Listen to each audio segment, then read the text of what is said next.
أعوذ بالله من الشيطان الرجيم. بسم الله الرحمن الرحيم.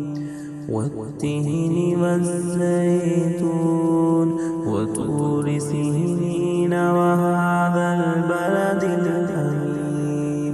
لقد خلقنا الإنسان في أحسن تقويم ثم رددناه أسفل سافلين إلا الذين آمنوا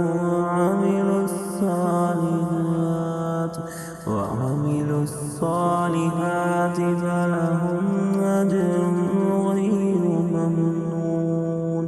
فما يكذبك بعد بالدين؟ أليس الله بأحكم الحاكمين؟